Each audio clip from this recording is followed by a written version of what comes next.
Addiction is all too real. And if you've had a family member or a friend who's gone through the dark and terrible journey of addiction, you know what I'm talking about. Joining us today is Avia Rosen, who had a very challenging journey herself and came out the other end and is now the director of development at Beit Shuva. She's here to share her journey and tell us how she can be of service for you. And it is really such an honor to have you here with us today. Thank you. Thanks for having me. You and I met and had coffee, and you shared your story with me, and I was literally in tears because of who you are and your resilience and what you're doing with your life now, and how you've dedicated your life to helping other addicts and people who are having such a challenging time in our life. Can you share your story? I know it's a long story, it's a lot to tell, but parts of it that you feel comfortable talking about. Of course, of course. So I grew up in Calabasas, and I'm the oldest of three kids, parents still very happily married, a home that provided all I could want or need, a really idyllic childhood, honestly. You know, I went through public school, I played sports, I was really close with my siblings, I had friends. I had none of like the markers of someone that might end up on the road of addiction. And I never had, I didn't even have a desire to try anything. I was always sort of distracted by healthy distractions, again, my sports and friendships. And there was a clear message in my home of never smoking a cigarette, not drinking. And I was a rule follower, a firstborn rule follower. And the temptation never really got me. But then I was 18 years old, and I was at a high school party, and I saw my sister having a drink and was so sort of thrown by seeing my sister holding a red Solo cup, and felt a little bit embarrassed almost that my 17-month younger little sister had dabbled in this. And I took my first drink that night. And what I felt that when I had that first drink, I felt like I found an answer to a question I didn't even know I'd sort of been asking. It was this, I felt another way, and I didn't really realize that my whole life I'd been living so tensed up and so nervous and so anxious and insecure and worried and in my head. And then I took this drink and I felt another way, and I felt like I melted into a puddle on the floor, and I spoke freely, didn't really care what anyone was thinking about me, felt relaxed, felt like I had liquid courage, felt connected, I just was out of my head. And that felt really good. And I got really sick that first night I drank. Blackout, like alcohol poisoning sick. And my mom held my hair back while I was sick over the toilet. And I remember her not even being mad. I didn't get in trouble that night for having drank. And I remember her saying, "You'll never do this again." Like she was almost grateful I got so sick. Surely, this will deter you in the future. And my disease of addiction didn't, the seed was planted, but it's not like I woke up the next day and needed a drink. But the memory of how it felt, the good part felt before the sick part, stayed. And I probably didn't drink again until, I don't know, a couple of months later at another party. And then at a, senior trip in Cancun, I drank, and I became a blackout drinker. I didn't have an off switch, and whatever felt good, I needed to feel more of. And so the minute I'd feel it starting to leave my body, I would drink more and more and more until the point that I would get sick. And my disease of addiction only it lasted from 18 to 21. I mean, it's lifelong, but inactive addiction was from 18 to 21. I left Calabasas and went to school in Santa Barbara, to the City College in Santa Barbara. And I mean, the party scene everywhere is intense. I don't pretend to think it was worse in Santa Barbara than it was bad everywhere, but it felt really quite intense in Santa Barbara. And so, the level of drinking I was doing just didn't stand out. It didn't seem like a problem. It was so camouflaged in college party drinking. Um, and, I was drinking from the beginning of the weekend to the end, but then my weekends would start on Thursday instead of Friday. And then they started Wednesday, and then they started Tuesday. And then I needed to drink, earlier in the day. And then I needed to drink in the morning to get rid of the hangover. And in what felt like the blink of an eye, I needed it 24/7. And if I didn't have it, I was sick. I was shaking. I was nauseous. I was jittery. I was irritable. I was not functioning properly without it. And it became a medicine of sorts. I don't even think it was providing the good feeling anymore, or a buzz or a lightness or anything. It just was about not being sick. And you were away at school, so you weren't under your parents' roof. They didn't know what No. was happening. No idea. And I think I went to the hospital twice to have my stomach pumped, which should sound alarming, but it somehow wasn't. It was like something every college kid went through at some point. And I was drinking alone before the party, and I'd have a bottle on me in every purse, in my car, hidden in like compartments. I always had the drink on me. And I made it at school maybe a year and had a really, really bad night as a result, a consequence of drinking, and ended up in a huge fight with all my roommates that I shared a house with. We lived in like a house, 6 of us on a beach, and woke up, and I couldn't face them, and I couldn't face what had happened the night before, let alone piece it together properly. But I fled. I ran away from the problem, and I convinced myself if I move home, and it's called like pulling a geographic, and it's like if I leave here and go there, the problem will go away. But as they teach you, in recovery, everywhere you go, there you are. And so I went home, and there I was with all my problems. And now I'm living at home, though. So I have a job working at a restaurant. I mean, I felt like the biggest, honestly, loser. I mean, I didn't make it in school, and come home and I'm working in like a dive bar in Calabasas. Not conducive to my drinking. It was a real drinker joint, like bikers, Sagebrush Cantina. And they would buy themselves a shot and buy me a shot. It was just, the whole place reeked of like tequila and beer. And it got way worse at home. The drinking got so much worse. I was, driving drunk every day. I was stealing alcohol from liquor stores and from Rite Aid. And, I still didn't even have an ID. I'm not even of drinking age yet. And I'm just stealing all the time and lying to everyone around me. And somehow, though, managing enough of an outward appearance of being okay that no one's questioning anything. No one's saying anything to me. No one's noticing. No one's smelling. Or they didn't say anything. To this day, I don't know. And I'm home for, I don't know, maybe 9 months or so. And finally, my parents start to think something's a little off. They can't quite put their finger on it. They don't know totally what it is. But I go to work, and they decide to go to my bedroom and just look through my room. Not sure what they're looking for, but looking. And they find 67 empty bottles in my room.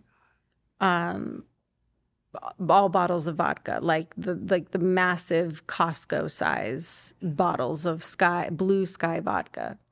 And they call me immediately. I'm like, I don't know, a half hour into my shift at work, and they're like, you need to come home right now. And I just knew. I knew I'd been had.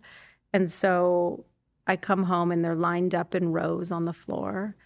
And they have like no color in their face, and they're just looking at me like, what the hell is going on? What is this? And there was no, I mean, I'd become quite masterful, I think, at lying and putting on a front, but there was no sort of story I could weave that would explain this. And so, with absolutely no support or knowledge about addiction, and they didn't know what to do. They called Kaiser, and Kaiser said, you need to take her. That's who we had insurance with at the time. And they said, you need to take her to Tarzana Treatment Center. It's like a detox facility. And they took me to Tarzana Treatment Center, and it was a scary sort of like, it felt like a state facility. I don't know. It was just like a weird facility. And it was really just a dry out place where you don't learn anything. You don't actually absorb any, tools or programming, or it's just a dry out. And so I did that for 2 weeks, and I came out, and I don't know, I learned nothing. Like, I came out and I didn't feel done, and I could not wait to get out and start drinking again. And I did, but now I knew I was being watched. And so I was just being really, really careful. And they were testing me. My parents were starting to do alcohol swab tests. So I'd come home from work, and they would test me, and I would test clean, like 10 p.m. And I would drink from 10 p.m. to 5 a.m. every day. And, every once in a while it would it turns like a shade of green. And every once in a while it would like pop like light green, because it like still was residual from the day before. And I would just like, no, it was mouthwash. It was, I would somehow get my way out of it, find a way out of it. And love can be so blind. You want to believe your children, and you want to trust that they're not lying to your face, and you want to see the good. And, I understand where they were coming from and how they let me get away with it for as long as they did. And after maybe 6 months, I woke up on the morning of August 12th, 2004, reaching under my mattress to get the bottle, of course, as I did every 2 hours. At this point, I had to take the bottle to my mouth every 2 hours. Otherwise, I'd be in tremors. And I was trying to bring it to my mouth, and I'm like shaking, and I like jam my tooth. And I just had this moment, like this wash came over me, where I knew I was never, ever, ever going to be able to stop by my own will, without help. I kept trying to set these goals for myself, like just make it to 10 o'clock today. Go for a run and distract yourself. I would just try everything in my power to stop and put a few hours together without alcohol. And I really couldn't do it. And I was starting to look on the outside, I think, pretty sickly. Like, I had a gray pallor to me, and I was going in a tanning bed all the time to kind of try to camouflage it. My face was bloated from the alcohol, and I felt so sickly inside. I felt like stomach ulcers. I was throwing up constantly. So my eyes were yellow. I was really, really in bad shape. And I just thank God for that moment I had of total sort of surrender that washed over me. And it was just long enough for me to call my parents to my bedroom and say, I need your help. I've been drinking ever since I got out of Tarzana, and I can't stop, and I need help. And my mom said, pack a bag. We're going to go make a few phone calls. Again, not knowing what they were going to do with me. And I drank everything I could find left in my room, knowing it was, my last likely drink. And my mom came back and found me passed out in the shower, on the floor, with my eyes rolled back in my head, and I was choking on a piece of gum. And she, pulls me up, like the water's beating down, and she's trying to like slap me and bring me to. Gets me up. I put on some clothes, and we get in the car, and she takes me to Kaiser, and my blood alcohol was 0.60, and they needed to hook me. I had to medically detox. This wasn't like, I couldn't go right into treatment. I needed to be monitored and on machines to make sure I didn't go into seizures. And It was a wretched couple of days. It was the kind of detox that you see like in the movies, where you're like restrained in a bed and you are like writhing in pain and like screaming. And, my poor mom, she just could. I think she was just like in such shock at what she was seeing, at just how sick I was. How old were you at this time? 21. And so you did this detox in the hospital. What was the moment? What facility did you enter where you're like, you had an aha moment and you're like, okay, I'm finally getting the help I need and I'm on my way?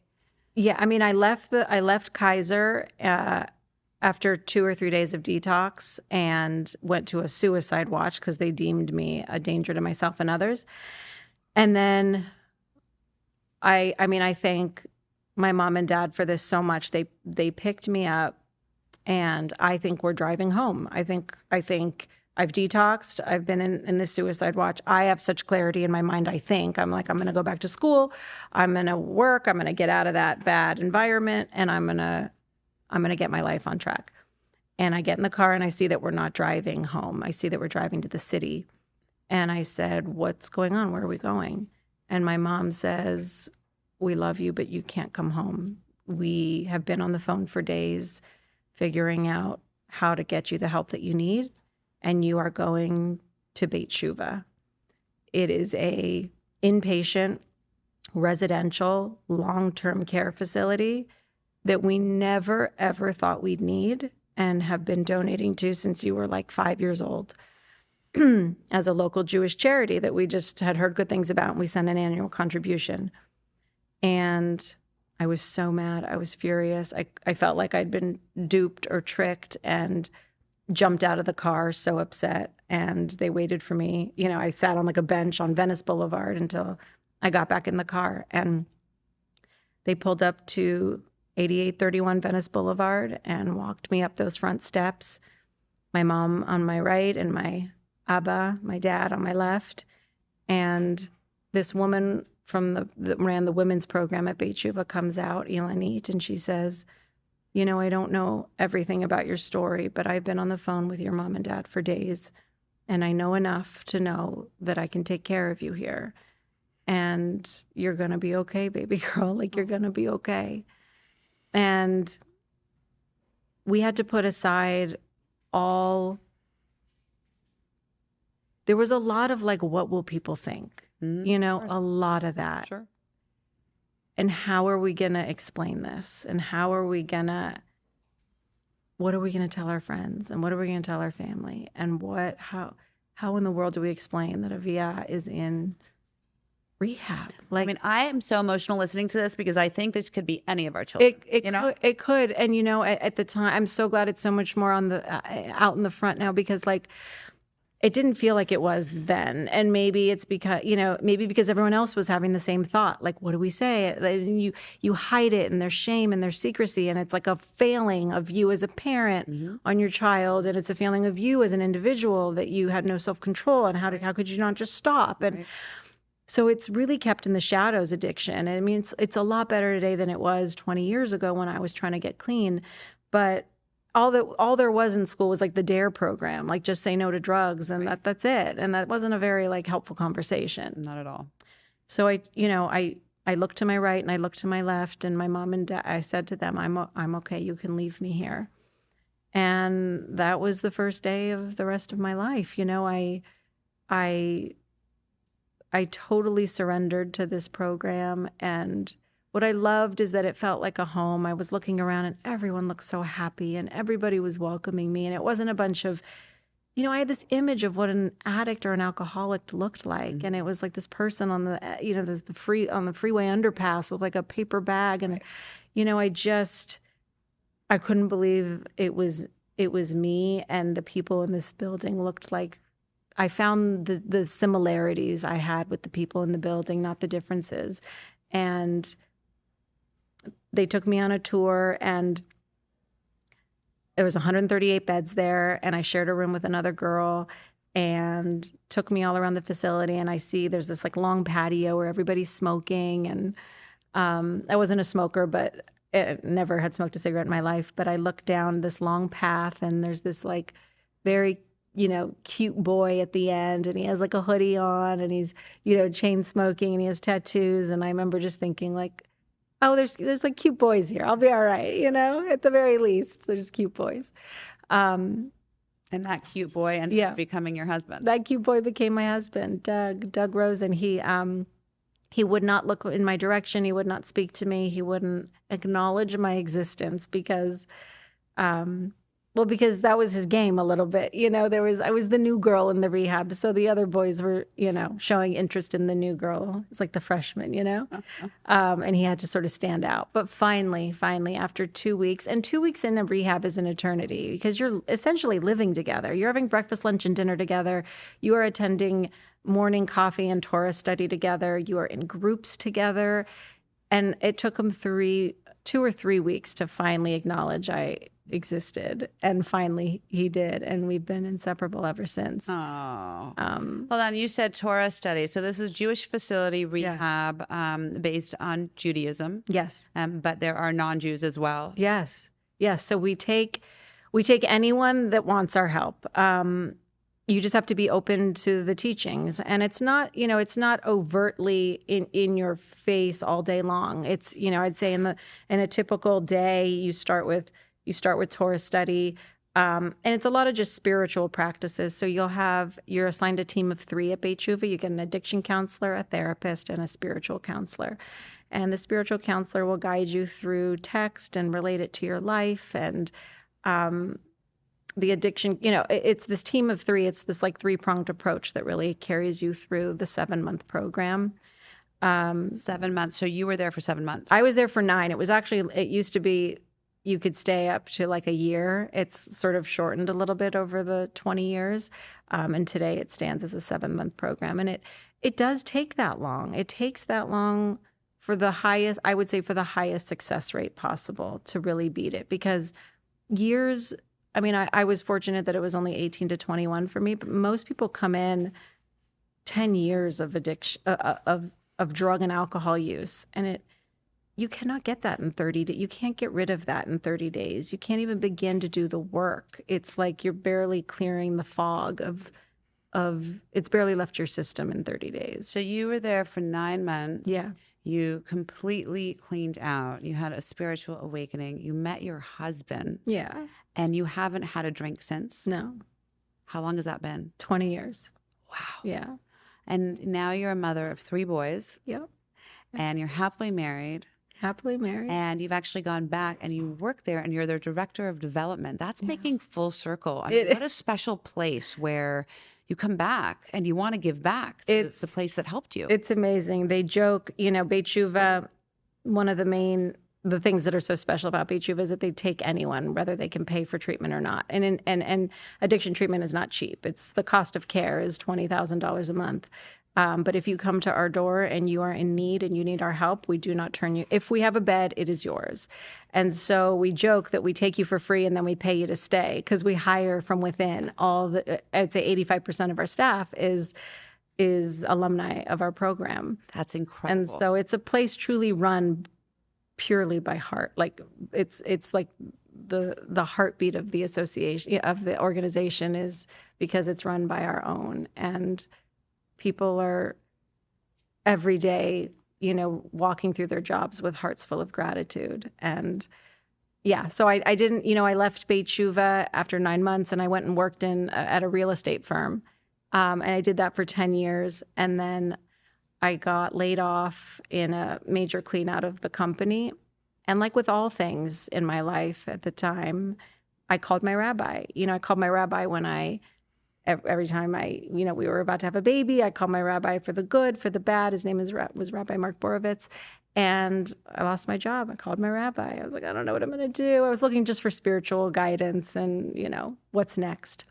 And he said, do you want to work at Beit Tshuva? And I said, doing what? He said, I don't know. Just show up on Monday. I'll figure it out. And he had taught me to just raise my hand, say yes, be of service, and just take opportunities that are in front of me. Don't overthink it. Just take the opportunities. You don't know what door will lead to the next door. And so I showed up at Beit Tshuva, and he said, we need someone to run our events, our special events, our fundraising events. Do you think you could do that? I was like, I've never done it, but I think I could, let me give it a shot. And so I did that, and I did that for 10 years. And then director of development position opened up, and I put my name in, and I got the job. So I've held that now for over 2 years, and it does feel like a very full circle job. I get to raise the money that provides the scholarships for the people that can't afford it, and what greater gift? I don't know. It's so beautiful what you're doing and how you're giving back to the people who helped you. For people who want to learn more about Beit Shuva, where can we find them? How can we reach out? How can people find you? Thank you. It's beitshuva.org, BEITTSHUVAH.org. And we're on Venice Boulevard. It's probably a place a lot of Los Angeles people drive by all the time and don't really realize what it is. It takes up almost a whole city block. It's across from HD Buttercup and Helms Bakery. And it's a beautiful, beautiful facility, and it's a congregation within a facility. So the best way I'd say for anyone to like get a feeling for what Beit Shuva is about, because it's a little weird to just walk into a rehab, like what is to come on a Friday night. Friday night at 6:30, it is the hottest place to be in town. I'm telling you, the Friday night Shabbat it's a mix of a rock concert with an AA meeting and like a little bit of Torah. And it's so much fun. And people are taking their sober birthday cakes at Shabbat, and it's really, really a fun night, and it's a great time to see what we're all about. And Avia, can you do me a favor? Yeah. Look into this camera here for anyone who is struggling or has a family member who is struggling. What is your advice to them? So if you have a family member or somebody struggling, my best advice is to not worry about saying something. Always talk to them, and talk to them. Don't go, I wouldn't say go around them, go to them. And come from a place of love and not judgment. It's a lot of addicts. And I still refer to myself as that. It's like you get super defensive and you want to lie and you want to deny. But if people are coming to you from a place of love and understanding, and we're here for you and how can we help, and you're not a bad person for this, I just find that people are so much more open to getting the help that they need when they don't feel so judged and so shamed for what they, the struggle that they're in. So that would be my best advice. Thank you so much for opening up, for sharing your story, for being of service, and for living your life, really dedicating to helping others who are going through what you went through when you were just a teenager. Thank you. Beautiful, beautiful story. Thank you for joining us. Thank you, everybody, for watching. Please feel free to DM Avia, reach out, get the help you need, or for those who you know around you who are suffering. We're all a community. We all need to help each other. And I hope you learned something new today, and we'll see you all next time right here on Moms Matter.